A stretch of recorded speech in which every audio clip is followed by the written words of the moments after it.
Hi అండి, అందరికీ నమస్కారం. Welcome to my channel. KG mutton curry చేసుకుంటున్నామండి ఈరోజు. కేజీ మటన్ శుభ్రంగా కడిగిపెట్టి కుక్కర్లో పెట్టేసి ఒక స్పూన్ పసుపు, ఒక స్పూను ఉప్పు, ఒక స్పూన్ ఆయిల్ వేసి కుక్కర్ మూత పెట్టేసి 4 విధులు వస్తే మెత్తగా ఉడికిపోద్దండి. ఇది మటను ఈజీగా ఉంటుంది మనం తర్వాత కర్రీ చేసుకోవడానికి. పొయ్యి మీద కళాయి పెట్టేసి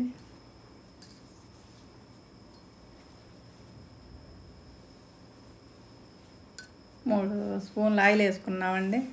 ఒక 4 పచ్చిమిర్చి వేస్తే ఆయిల్లో కూర రుచి బాగుంటుంది. పచ్చిమిర్చి వేస్తే 2 రెమ్మల కరివేపాకు, 2 పెద్ద ఉల్లిపాయలు ముక్కలు వేసి బాగా ఎర్రగా బ్రౌన్ కలర్ వచ్చేటట్టు వేయించాలి.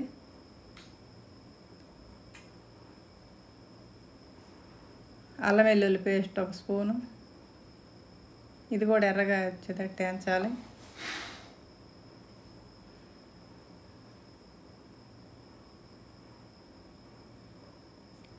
పెద్ద సైజు టమాటాలు 2 టమాటాలండి. కేజీ మటన్ కదా, 2 టమాటాలు పెద్ద సైజు వేస్తే బాగుంటుంది. ఒక స్పూన్ ఉప్పు, టమాటా ముక్కలు బాగా మెత్తగా మగ్గుతాయి ఉప్పు వేస్తే.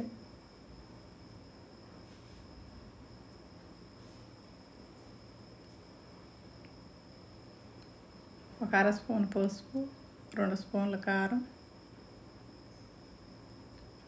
ఇందాక 2 సార్లు 2 స్పూన్లు వేసాక ఉప్పు, ఇప్పుడు ఇంకొక స్పూన్ ఉప్పు వేస్తారు. కొద్ది కళ్ళు ఉప్పు వేస్తున్నామండి, ఎందుకంటే వాటర్ పోస్తాంగా. కళ్ళు ఉప్పు వేస్తేనే బాగుంటుంది, అంతా కరిగిపోద్ది.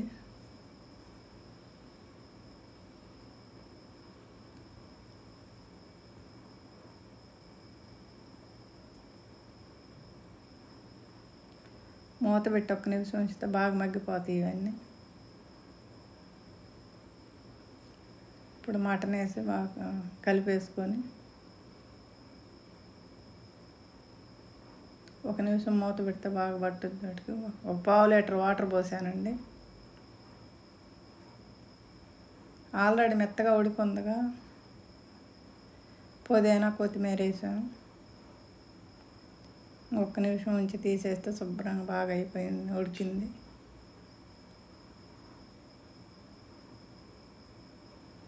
ఇది గరం మసాలా పౌడర్, ధనియాలు,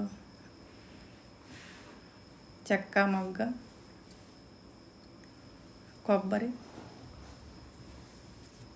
వెల్లుల్లిపాయలండి. ఈ మిక్సీ పట్టుకొని వేసుకుంటే గరం మసాలా పౌడర్ బాగా ముక్కలుగా పట్టుద్ది.